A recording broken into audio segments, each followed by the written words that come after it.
class, as we have completed a paragraph number first and second of the poem Stopping by Woods on a Snowy Evening. Stopping by Woods on a Snowy Evening, that is written by Robert Frost. So today we have to complete the last two stanza of the poem.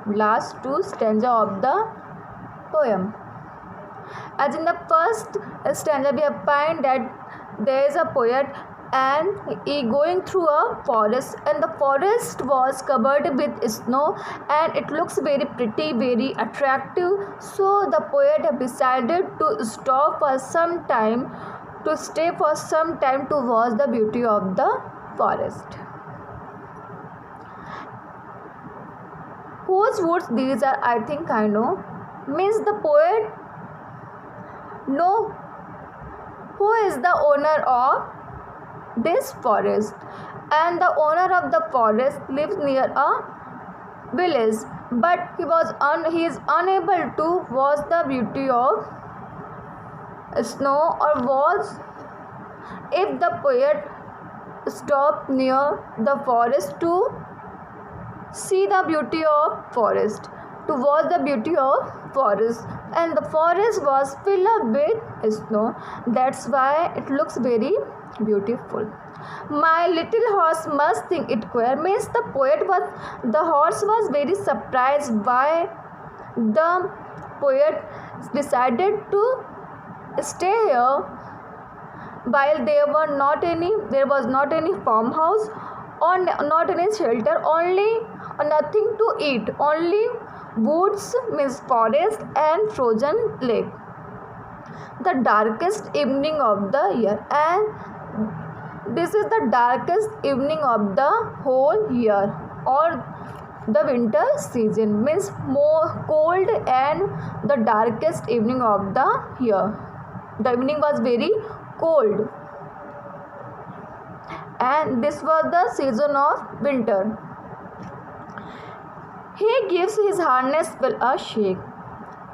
His means horse. The horse shaked his bell to ask if there is some mistake. Means the horse was very surprised. He was thinking that there is some problem.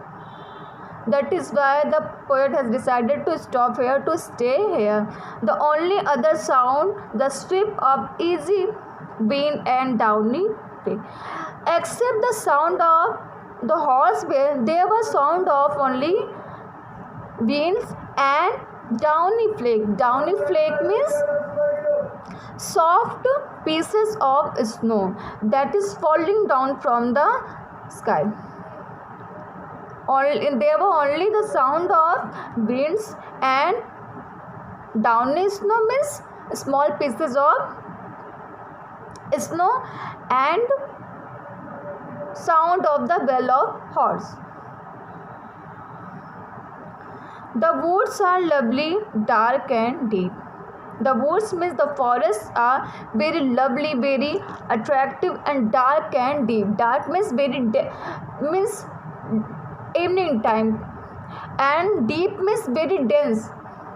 But I have promises to keep, and miles to go before I sleep, and miles to go before I sleep. But I promise to go to achieve my destination, to achieve my aim.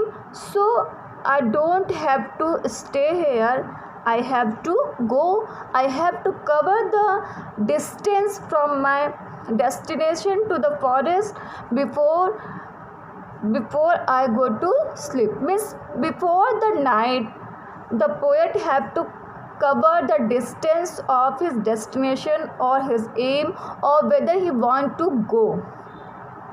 So what is the meaning of this poem, class? Means we must be concentrated to achieve our aim.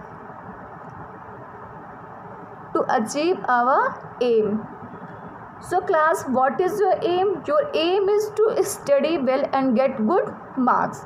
So you have to work hard to get good marks and to achieve success in your life.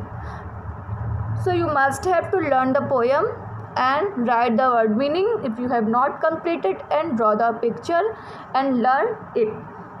From Monday onward we will start chapter number 1st, and I will send you the pic of the poem and also chapter number 1st, and you have to read chapter number 1st. This is your homework, and find out the meaning of difficult word with the help of Google or with the help of dictionary. Okay, thank you class.